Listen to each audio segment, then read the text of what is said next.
നമസ്കാരം. കൃഷ്ണാരിമിത്രത്തിലേക്ക് എല്ലാവർക്കും ഒരിക്കൽ കൂടി സ്വാഗതം. സവിതയാണ് കേട്ടോ. ശ്രീകൃഷ്ണ ഗോവിന്ദ ഹരേ മുരാരേ ഹേ നാഥ നാരായണ വാസുദേവ. ശ്രീകൃഷ്ണ ഗോവിന്ദ ഹരേ മുരാരേ ഹേ നാഥ നാരായണ വാസുദേവ. ശ്രീ ഗുരുവായൂരപ്പ ശരണം ഹരേ. ഇന്നത്തെ സത്സംഗത്തിലേക്ക് എല്ലാവർക്കും ഒരിക്കൽ കൂടി സ്വാഗതം. ഇന്ന് ശ്രീലകത്ത് ശ്രീ ഗുരുവായൂരപ്പൻ കാളിയമർദ്ദന കൃഷ്ണനായിട്ടാണ് ഇരിക്കുന്നത്. കാളിയമർദ്ദന കൃഷ്ണന്റെ പാദത്തിൽ അനന്തകോടി നമസ്കാരം പറയുന്നു. ഒപ്പം കൃഷ്ണപാദമനിശം ഹൃദി ഭാവയാമി, ഹരികൃഷ്ണ പാദമനിശം ഹൃദി ഭാവയാമി.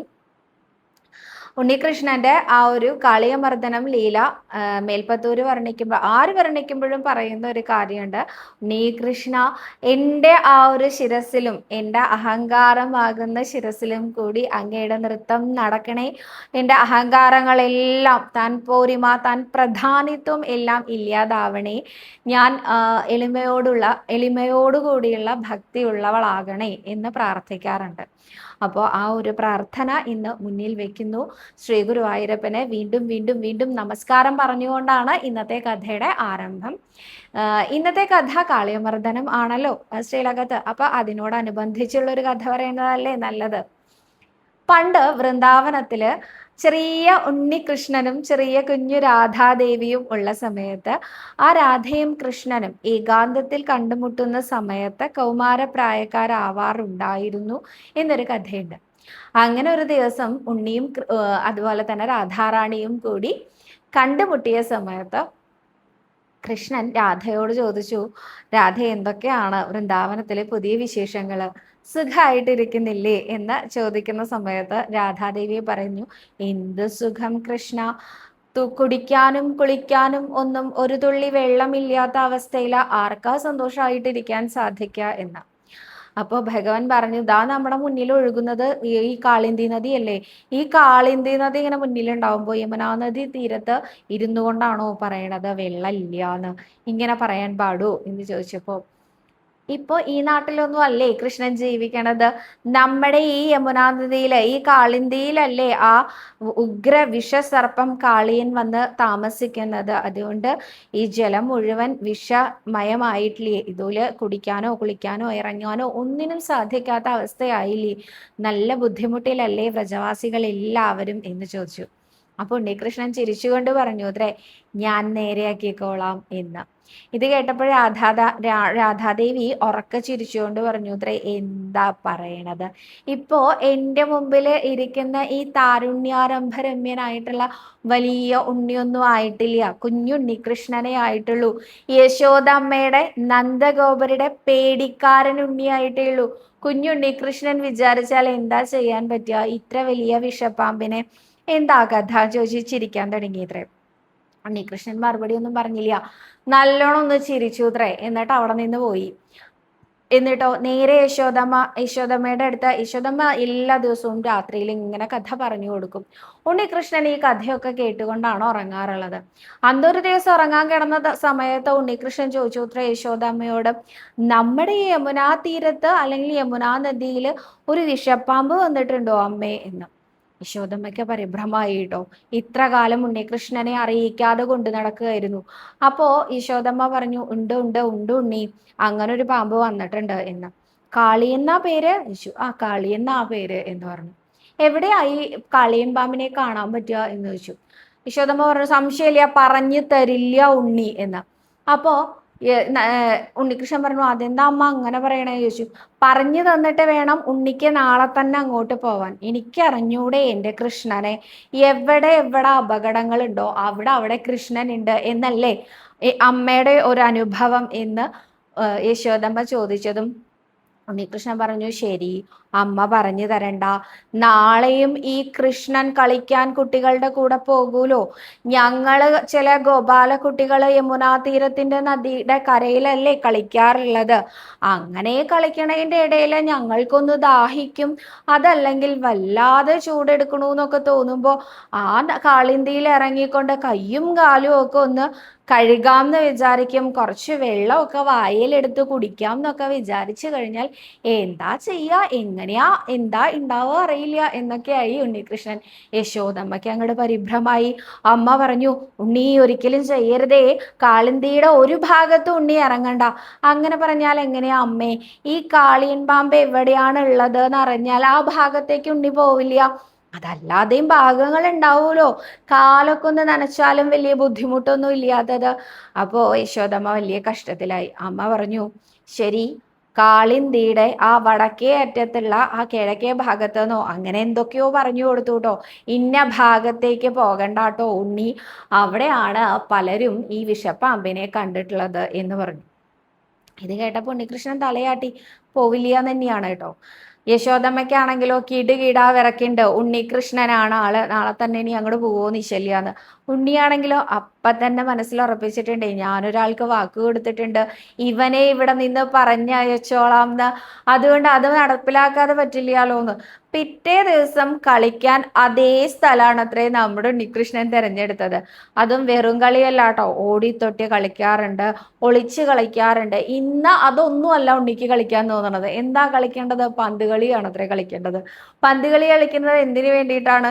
കൃത്യമായിട്ട് പന്ത് ഉണ്ണികൃഷ്ണൻ അടിച്ചൊരു തെറിപ്പിക്കല്. എങ്ങോട്ടാ? ആ കാളിന്തി നദിയിലേക്ക്. പന്തിനൊരു പ്രത്യേകത ഉണ്ട് കേട്ടോ, അതങ്ങനെ ഇങ്ങനെയൊന്നും മുങ്ങിപ്പോവില്ല. അതങ്ങനെ കിടക്കുന്നുണ്ട് മുകളിൽ ഇങ്ങനെ പൊന്തി പൊന്തി പൊന്തിയിട്ട്. അത് കണ്ട സമയത്ത് ഉണ്ണികൃഷ്ണ ഇനിയിപ്പോ എന്താ ചെയ്യാന്നായി ആ ചുറ്റും നിൽക്കണ ഗോപാലക്കുട്ടികള്. ഒട്ടും വിഷമിക്കണ്ട, ഞാനില്ലേ ഇവിടെ, ഞാൻ എടുത്തു തരാം എന്നാ ഉണ്ണികൃഷ്ണൻ പറഞ്ഞത്. അതെങ്ങനെയാ? അതിപ്പോ ഏതാണ്ട് നടുക്കിലേക്ക് എത്താറായില്ലോന്ന്. അതിനല്ലേ ഇതാ ഇവിടെ ഒരു മരം നിൽക്കണത്, ഈ മരത്തിന്റെ മുകളിൽ കയറിയാ കിട്ടുമെന്നൊന്ന് നോക്കാലോ എന്നായി ഉണ്ണികൃഷ്ണൻ.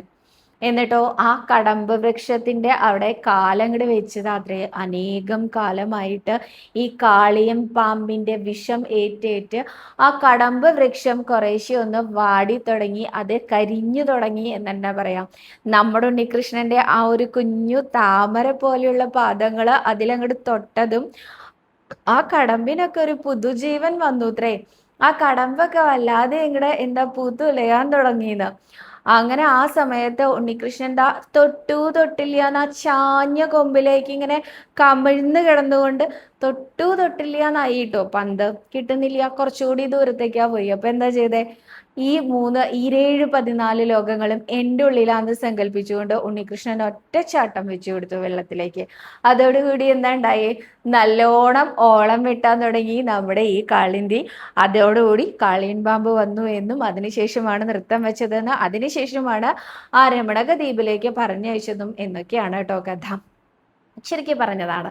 അപ്പൊ എന്തായാലും കാളിയമർദ്ദന കൃഷ്ണന് അനന്തകോടി നമസ്കാരം വീണ്ടും പറഞ്ഞുകൊണ്ട് ഇന്നത്തെ വിശേഷങ്ങളിലേക്ക് കടക്കാം. നാളെയാണ് വൈശാഖ മാസം തുടങ്ങുന്നത് കേട്ടോ. ഏപ്രിൽ 18-ാം തീയതി നാളെ വൈശാഖ മാസം ആരംഭിക്കുകയാണ്. ഈ വൈശാഖ മാസത്തിൽ നമുക്ക് നമ്മളാൽ കഴിയുന്ന രീതിയിൽ ഓരോ തരത്തില്, ഓരോ ഭക്തർക്കും ഓരോ രീതിയിലല്ലേ പറ്റുള്ളൂ. നമുക്ക് കഴിയുന്ന രീതിയിൽ നമുക്ക് വ്രതങ്ങൾ എടുക്കാം, നാമം ജപിക്കാം, നാരായണീയം വായിക്കാം, സഹസ്രനാമം ചൊല്ലാം. ആദ്യം ഞാൻ വൈശാഖ മാസത്തിനെ കുറിച്ച് പറയാട്ടോ. മേടമാസത്തിലെ അമാവാസി കഴിഞ്ഞ് പിറ്റേ ദിവസം തുടങ്ങിയിട്ടാണ് വൈശാഖ മാസം കണക്കാക്കുന്നത്. അടുത്ത പൗർണമി വരെയാണ് ഈ വൈശാഖ മാസം, അടുത്ത അമാവാസി വരെയാണ് ഈ വൈശാഖ മാസം നീണ്ടു നിൽക്കുന്നത്.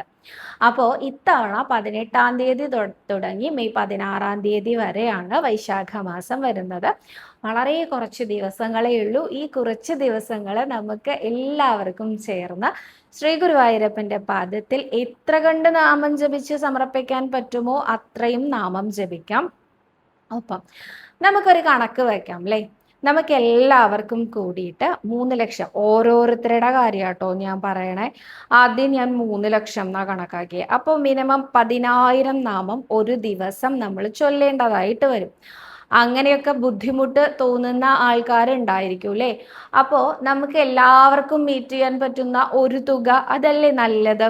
1 ലക്ഷം നാമം നമ്മൾ ഈ വൈശാഖ മാസത്തിൽ ഉറപ്പായിട്ടും ചൊല്ലി ഗുരുവായൂരപ്പന്റെ പാദത്തിൽ സമർപ്പിക്കും. ഒരു ദിവസം 5000 ആവാം, മറ്റേ ദിവസം 10000 ആവാം, ചില ദിവസം 2000 ആവാം, ചില ദിവസം 1000 ആവാം. എത്രയാണെങ്കിലും ഈ വൈശാഖ മാസം കൊണ്ട് നിങ്ങൾ പൂർത്തീകരിക്കുന്ന നാമത്തിന്റെ എണ്ണം കേട്ടോ ഞാൻ പറഞ്ഞ 1,00,000 നാമം നമുക്ക് എല്ലാവർക്കും കൂടി ചൊല്ലി സമർപ്പിക്കാം. എല്ലാവർക്കും കൂടിയല്ല, ഓരോരുത്തർക്ക് കേട്ടോ ചൊല്ലി സമർപ്പിക്കാം. ഒപ്പം നിങ്ങൾ എല്ലാവരും 21 തവണ വിഷ്ണു സഹസ്രനാമം ചൊല്ലണം എന്ന് നിർബന്ധമായിട്ടും വിചാരിക്കൂ. ഈ വൈശാഖ മാസം തുടങ്ങി വൈശാഖ മാസം കഴിയുന്നതിൻ്റെ ഉള്ളിലായിട്ട് 21 തവണ നമുക്ക് എല്ലാവർക്കും വിഷ്ണു സഹസ്രനാമം ചൊല്ലാം.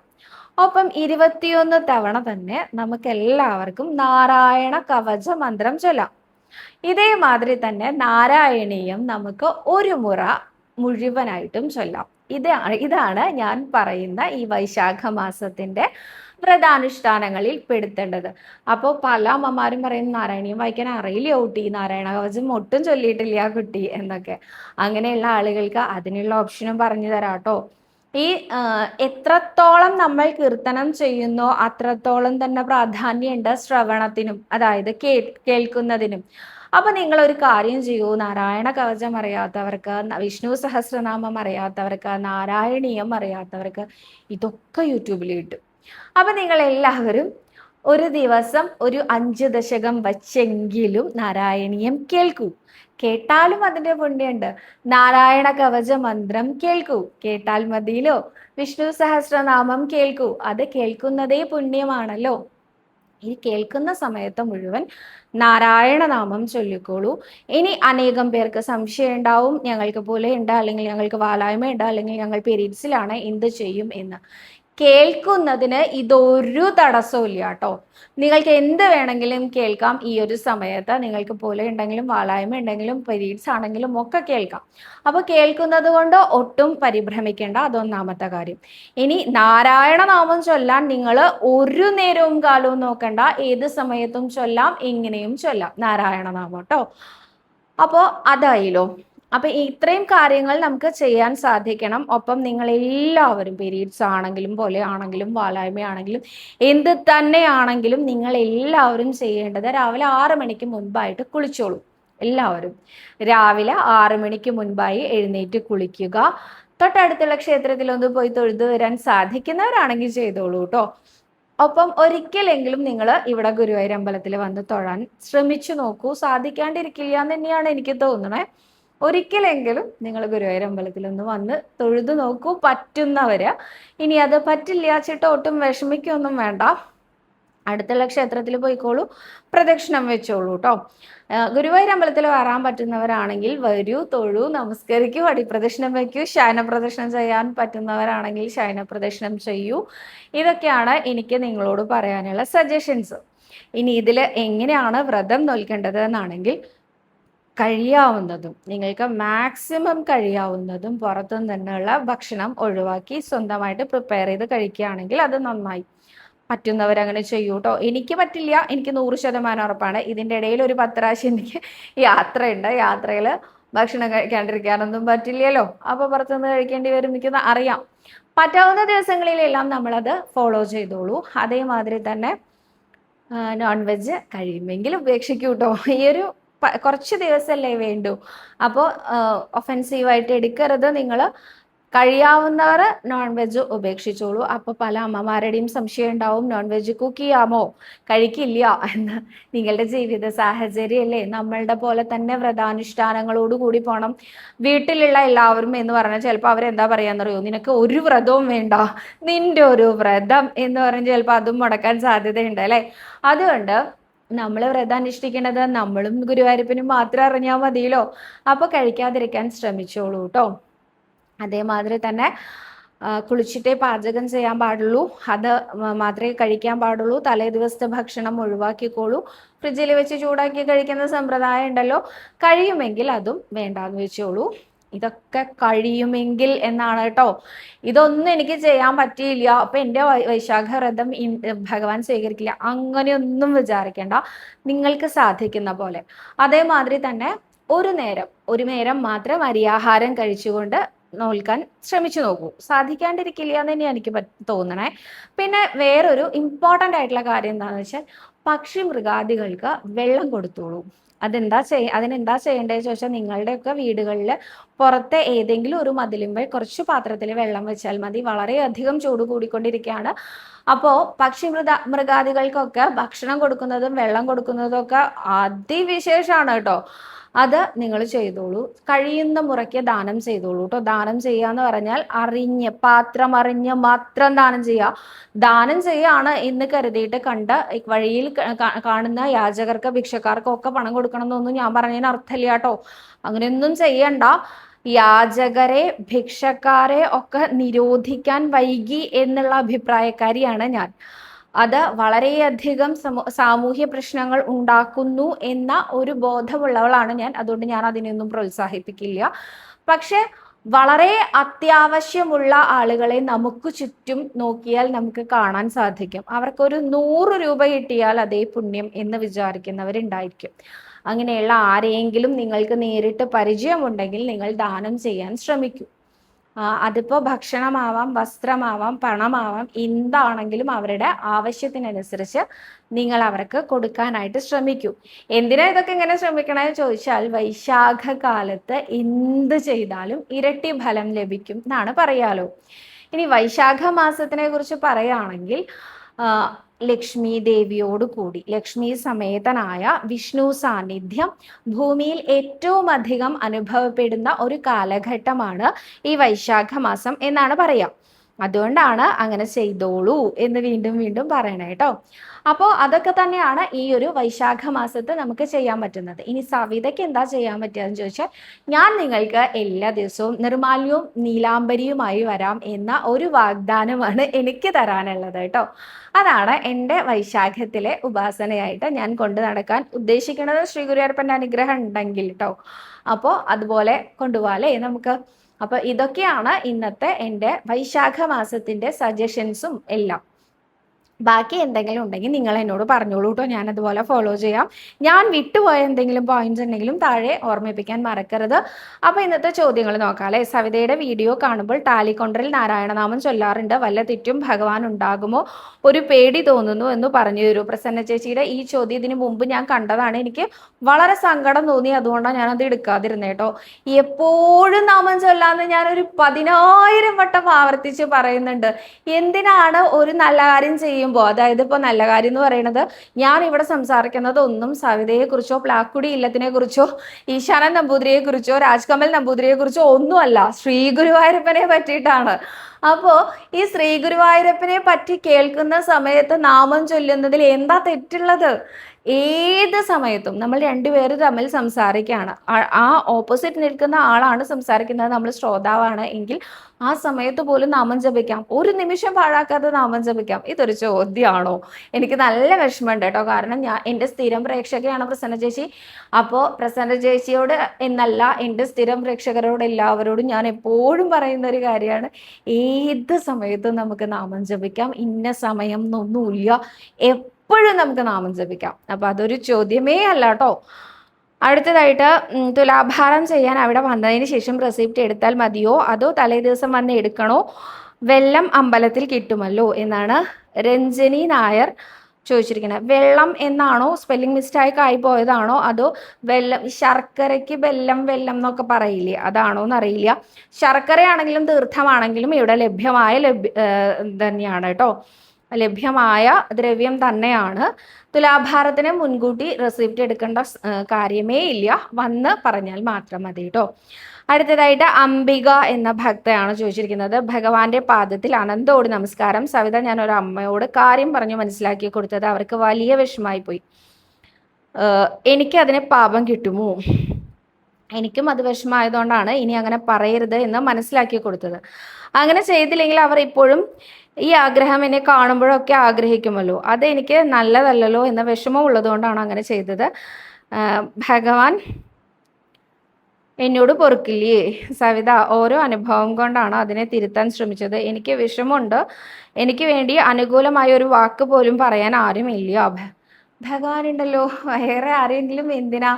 ആരുണ്ടായിട്ടും കാര്യമില്ല ശ്രീ ഗുരുവായൂരപ്പൻ ഇല്ലെങ്കിൽ, ആരില്ലെങ്കിലും കുഴപ്പമില്ല ശ്രീ ഗുരുവായൂരപ്പൻ ഉണ്ടെങ്കിൽ. ഗുരുവായൂരപ്പൻ കൂടെ ഉണ്ട് കേട്ടോ. നമ്മൾ ചെയ്യുന്ന എല്ലാ പ്രവർത്തികളൊന്നും സൽപ്രവർത്തികളായിരിക്കില്ല, നല്ലതായിരിക്കില്ല. എന്തിനും ഏതിനും മാപ്പുണ്ട് ഗുരുവായൂരപ്പന്റെ കയ്യിൽ. മാപ്പില്ലാത്ത തെറ്റില്ല ഗുരുവായൂരപ്പന്റെ കോടതിയിൽ. ഗുരുവായൂരപ്പൻ എന്ന് പറയുന്നത് അമ്മയ്ക്ക് തുല്യാണ്. അമ്മ മക്കളെ എത്രത്തോളം എന്താ പറയാ ക്ഷമിക്കും, മക്കളോട് എത്രത്തോളം ക്ഷമിക്കും, അത്രയും ക്ഷമിക്കും നമ്മുടെ ഉണ്ണികൃഷ്ണൻ. അപ്പോൾ അവർക്ക് ആർക്കെങ്കിലും നമ്മൾ കാരണം എന്തെങ്കിലും മനപ്രയാസം ഉണ്ടായിട്ടുണ്ടെങ്കിൽ ഭഗവാനെ എന്നോട് ക്ഷമിക്കണേ എന്ന് മാത്രം പറഞ്ഞാൽ മതി, വേറൊന്നും വേണ്ട. സമസ്ത അപരാധം ക്ഷമസ്വാഖിലേശ എന്ന് പറഞ്ഞുകൊണ്ട് ഒന്ന് നമസ്കരിച്ചോളൂ, അവിടെ തീരാവുന്നതേ ഉള്ളൂ കേട്ടോ. അടുത്തതായിട്ട് അതുൽ പി നാഥാണ് ചോദിച്ചിരിക്കുന്നത്, ചേച്ചി ഒരു ചോദ്യത്തിന് ആൻസർ പറഞ്ഞപ്പോൾ ഗുരുവായൂർ മ്യൂസിയം ഗണപതി അമ്പലത്തിൽ എന്ന് പറഞ്ഞല്ലോ, അതെവിടെയാണ്? താഴെ ഏട്ടൻ മറുപടി കൊടുത്തിട്ടുണ്ട്, അതിൽ കണ്ടിട്ടില്ല തോന്നുന്നു. കാര്യാലയ ഗണപതി ഉണ്ടല്ലോ, അത്തിമര ഗണപതി എന്നും കാര്യസിദ്ധി ഗണപതി എന്നൊക്കെ അറിയപ്പെടുന്ന നമ്മുടെ കുഞ്ഞു ഗണപതി, ആ ഗണപതി അമ്പലത്തിന്റെ അവിടെ ഗുരുവായൂർ അമ്പലത്തിന്റെ മ്യൂസിയം ആണ് കേട്ടോ. ആ മ്യൂസിയത്തിൽ കാണേണ്ട അനേകം വസ്തുക്കളുണ്ട്. ഭക്തജനങ്ങളാൽ സമർപ്പിക്കപ്പെട്ടത് കൊമ്പുള്ള തേങ്ങയുടെ കഥയൊക്കെ പറഞ്ഞിട്ടില്ലേ, ആ കൊമ്പുള്ള തേങ്ങ അങ്ങനത്തെ കാര്യങ്ങളൊക്കെ അവിടെ ഉണ്ട് കേട്ടോ. അപ്പോൾ ഒന്ന് പോയി കാണുന്നത് വളരെ നല്ലതാണ്. അടുത്തതായിട്ട് റോഷ്നി എന്ന ഐഡിയിൽ നിന്നാണ്, നാരായണീയം വായിച്ചിട്ടും മരുന്ന് കഴിച്ചിട്ടും എൻ്റെ നീർക്കെട്ട് മാറിയതാണ്. അപ്പോഴാണ് ഭർത്താവിൻ്റെ അച്ഛൻ മരിച്ചിട്ട് അവിടെ പോയപ്പോൾ ഭർത്താവിൻ്റെ ഏട്ടൻ്റെ ഭാര്യ എന്നെ കളിയാക്കി പറഞ്ഞത്, നൊണ്ടി നൊണ്ടി നടന്നിട്ട് മറ്റേ പണി ചെയ്ത് ജീവിക്കേണ്ടി വരും എന്ന് ശപിച്ചത്. ആ ശാപം ഏറ്റുപോയതാണോ? കാലുവേദന ആദ്യം വന്നു. ഒരാൾ ശപിച്ചാൽ, അത് അനാവശ്യമായിട്ട് ശപിച്ചാൽ, ആവശ്യത്തിനാണെങ്കിൽ പോട്ടെ കേട്ടോ, അനാവശ്യമായിട്ട് ശപിച്ചാൽ അതൊന്നും നമ്മളെ ഏൽക്കില്ല. നമ്മൾ ആരാന്നാ നമ്മുടെ വിചാരം? നമ്മൾ ഗുരുവായൂരപ്പന്റെ സ്വന്തം ആൾക്കാരാണെന്നേ. അങ്ങനെയുള്ള ആൾക്കാരെ വേറെ ആൾക്കാരെ ശപിച്ചാൽ ഗുരുവായൂരപ്പൻ ഇങ്ങനെ കൈയും കെട്ടി നോക്കി നിൽക്കുമോ? നമുക്ക് വേണ്ടി നമ്മുടെ ഉണ്ണികൃഷ്ണനല്ലേ നമ്മളെ പ്രൊട്ടക്റ്റ് ചെയ്യാൻ, നമ്മുടെ എല്ലാമായിട്ട്. എനിക്ക് ഗുരുവായൂരപ്പൻ എന്ന് പറയുമ്പോൾ ഓർമ്മ വരിക എന്താണെന്നറിയോ? വളരെ കംഫർട്ടബിൾ ആയിട്ട് നമ്മളിങ്ങനെ ഹഗ് ചെയ്തിട്ടുണ്ടെങ്കിൽ നമ്മളെ ഇങ്ങനെ ചേർത്ത് പിടിച്ച് നമ്മുടെ തലയിൽ ഇങ്ങനെ തലോടുന്ന ആ ഒരു ദിവ്യ സ്വരൂപനായിട്ടാണ് ഭഗവാനെ എനിക്ക് ഓർമ്മ വരാറുള്ളത്. നിങ്ങൾക്ക് തോന്നാറില്ലേ അങ്ങനെ ഒരു പ്രൊട്ടക്ഷൻ നമ്മുടെ ഉണ്ണികൃഷ്ണൻ്റെ അടുത്ത് നിന്ന്? ആ ഉണ്ണികൃഷ്ണൻ ആ സമയത്ത് മുഴുവൻ നമ്മളെ ഇങ്ങനെ ചേർത്ത് പിടിച്ചുകൊണ്ട് നമ്മുടെ എല്ലാ പ്രശ്നങ്ങളും കേട്ടുകൊണ്ട് നമ്മളെ ഇങ്ങനെ ആശ്വസിപ്പിച്ചുകൊണ്ടായിരിക്കുക. ആ ഉണ്ണികൃഷ്ണൻ്റെ സ്വന്തം എന്ന നമ്മളെ വേറൊരാൾ ശപിച്ചു കഴിഞ്ഞാൽ എന്താ ചെയ്യുക? മുന്നിൽ അങ്ങോട്ട് കയറി നിൽക്കും. അത്ര തന്നെ ഉള്ളൂ കേട്ടോ. ഒട്ടും പരിഭ്രമിക്കേണ്ട, റോഷ്നി, ഒന്നും സംഭവിക്കില്ല. ഈ നാരായണീയം വായനയും ബാക്കി ഒന്നും മുടക്കാതെ മുന്നോട്ട് കൊണ്ടുപോയിക്കോളൂ. ഗുരുവായൂരപ്പൻ കൂടെ ഉണ്ടെന്ന് തന്നെ വിശ്വസിക്കൂ. ഇതേ ചോദ്യം പോലെ ഒരു ചോദ്യമാണ് അടുത്തത്. മുകേഷ് എന്ന ഭക്തനാണ് പറഞ്ഞിരിക്കുന്നത്, ചേച്ചി ഒരുപാട് സങ്കടത്തിലാണ്. ഹോസ്റ്റൽ ടാങ്കിൽ വെള്ളമിട്ട് ഓവർഫ്ലോ ആയിട്ട് കുറച്ച് വെള്ളം അടുത്തുള്ള ഷോപ്പിൽ പോയി. കൂടുതലൊന്നുമില്ല, ഇത്തിരി അവരുടെ കുറച്ച് പേപ്പർ നനഞ്ഞു. അദ്ദേഹം അതിന് 2 ലക്ഷം രൂപ നഷ്ടപരിഹാരം ചോദിക്കുന്നു. എൻ്റെ കയ്യിൽ ഒന്നുമില്ല ചേച്ചി, അറിഞ്ഞുകൊണ്ട് ചെയ്തതല്ല, 6 വർഷമായിട്ട് ചെയ്യുന്നുണ്ട്, ഇതുവരെ ഇങ്ങനെ സംഭവിച്ചിട്ടില്ല. അദ്ദേഹം എല്ലാവരോടും പ്രശ്നം ഉണ്ടാക്കുന്ന ആളാണ്, ആ ഷോപ്പിൽ വരുന്നവരോടൊക്കെ ചൂടാവും, ആ ടൈപ്പ് ആളാണ്. എനിക്ക് ആകെ ടെൻഷനാണ്, ഒരു മറുപടി പറഞ്ഞു തരൂ ചേച്ചി. ടാങ്കിൻ്റെ അടുത്ത് പേപ്പർ കൊണ്ട് വെച്ചിട്ട് നമ്മളോട് പറഞ്ഞിട്ടുമില്ല. അദ്ദേഹം ഒന്നിനും നിൽക്കുന്നില്ല, കേസ് കൊടുക്കും എന്നൊക്കെ പറയും. മുകേഷേ, ധൈര്യമായിട്ട് അദ്ദേഹത്തിനോട് പറയൂ പോയി കേസ് കൊടുക്കാൻ. അദ്ദേഹം കേസ് കൊടുക്കുന്നല്ലേ പറഞ്ഞേ, ശരി, താങ്കൾക്ക് കേസ് കൊടുക്കണം എന്നാണോ ആഗ്രഹം, താങ്കൾ പോയി കേസ് കൊടുക്കൂ, ബാക്കി ഞാൻ നോക്കിക്കോളാം എന്ന് പറയാം. ആ ഞാൻ എന്ന് പറയുമ്പോഴേ കുറച്ച് ഉറപ്പിച്ചു പറഞ്ഞോളൂ. ആ ഞാൻ എന്നതുകൊണ്ട് ഉദ്ദേശിക്കുന്നത് മുകേഷ് നോക്കിക്കോളാം എന്നല്ല, ഉണ്ണികൃഷ്ണൻ നോക്കിക്കോളാം എന്നാണ് കേട്ടോ. മുകേഷ് ആരുടെ ആളാണ്? ഇത് തന്നെയാണ് എനിക്ക് ചോദിക്കാനുള്ളത്. മുകേഷ് ആരുടെ ആളാണ്? നമ്മുടെ ഉണ്ണികൃഷ്ണന്റെ സ്വന്തം പയ്യനാണ്. എൻ്റെ പയ്യനെ തൊട്ട് കളിക്കാൻ ആയോ എന്നാണ് ഉണ്ണികൃഷ്ണൻ ചോദിക്കുക. മുന്നിൽ അങ്ങോട്ട് കയറി നിൽക്കും. ആചാര്യന്റെ ആ വാക്കുകൾ എനിക്ക് വലിയ ഇഷ്ടമാണ്. അദ്ദേഹം പറയാറുണ്ട്, ഇവൻ എൻ്റെ ചെക്കനാണ്, ഞാൻ മുന്നിൽ കയറി നിൽക്കും എന്നാണത്രേ ആ ഉണ്ണികൃഷ്ണന്റെ ഭാവം. ആചാര്യന്റെ ഉണ്ണികൃഷ്ണന് ആചാര്യനോടുള്ള ഭാവമാണ് കേട്ടോ പറയണേ. അപ്പോൾ അതേപോലെയാണ് എനിക്കിപ്പോൾ പറയാനുള്ളത്. മുകേഷിനോട് ആരെങ്കിലും എതിർത്ത് അനാവശ്യമായിട്ട്, മുകേഷ് അങ്ങോട്ട് തട്ടി കയറിയതാണെങ്കിൽ എനിക്കറിയില്ല കേട്ടോ, അതല്ലാതെ അനാവശ്യമായിട്ട് ആരെങ്കിലും പ്രശ്നത്തിന് വരികയാണെങ്കിൽ ധൈര്യമായിട്ട് നിന്നോളൂ കേട്ടോ. ആ പാർത്ഥസാരഥി ഉണ്ടല്ലോ, അർജുനനെ എപ്പോഴും രക്ഷിക്കാൻ നിന്നിരുന്ന ആ പാർത്ഥസാരഥി, അദ്ദേഹം മുന്നിൽ അങ്ങോട്ട് കയറി നിൽക്കും. ഒന്ന് ആലോചിച്ച് നോക്കും മഹാഭാരതം കഥ. ഞാൻ ആലോചിച്ചിട്ട് എപ്പോഴും അത്ഭുതം തോന്നാറുള്ളതാണ് ഉണ്ണികൃഷ്ണന്റെ ആ ഒരു വൈഭവം ആലോചിച്ചിട്ട്. അവനവന്റെ ആൾക്കാരെ, അവനവന്റെ ഭക്തരെ പ്രൊട്ടക്ട് ചെയ്യാൻ ഏതറ്റം വരും പോകുന്ന ഒരു ഉണ്ണികൃഷ്ണനില്ലേ, ആ ഉണ്ണികൃഷ്ണനെ കുറിച്ച് ആലോചിച്ചാലുണ്ടല്ലോ എപ്പോഴും മേലാകെ അങ്ങനെ പൊട്ടിത്തെറിക്കുക പറയില്ലേ, അങ്ങനെയാണ്. ഒരിക്കൽ മഹാഭാരത യുദ്ധം തുടങ്ങിയ സമയത്ത് പാഞ്ചാലി വല്ലാതെ വിഷമിച്ചു അത്രേ. പാഞ്ചാലിയുടെ വിഷമുണ്ടല്ലോ ഗുരുവായൂരപ്പന് ഒരിക്കലും സഹിക്കാൻ പറ്റില്ല കേട്ടോ. അത്രയ്ക്ക് ഇഷ്ടമാണ് കൃഷ്ണയെന്ന് വിളിക്കുന്ന അനിയത്തിയെ പോലെ, കൂട്ടുകാരിയെ പോലെ കൊണ്ട് നടക്കുന്ന പാഞ്ചാലി. അപ്പോൾ പാഞ്ചാലിയുടെ മനസ്സിന്റെ വിഷമം ഭഗവാന് പെട്ടെന്ന് മനസ്സിലാവും.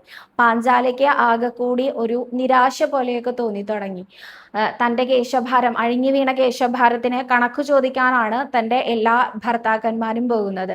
ഈ ഭർത്താക്കന്മാർക്കൊക്കെ എന്തെങ്കിലും ഒരു ആപത്ത് വന്നാൽ, അതിൽ ഒരാൾക്ക് ആപത്ത് വന്നാൽ ഞാൻ വിധവയായി പോകും ഇല്ലേ, ഞാൻ കാരണമാണോ ഈ മഹാഭാരത യുദ്ധം തുടങ്ങിയത് എന്ന് പോലും ഒരു നിമിഷം ദ്രൗപദി ചിന്തിച്ചുകൊണ്ടിരിക്കുകയായിരുന്നു. ആ സമയത്ത് ഭഗവാൻ വന്നിട്ട് പറഞ്ഞു, എന്തിനാ ഇങ്ങനെ ചിന്തിച്ച് വിഷമിക്കണേ, നമുക്കൊന്ന് നടക്കാൻ പോവാമെന്ന്.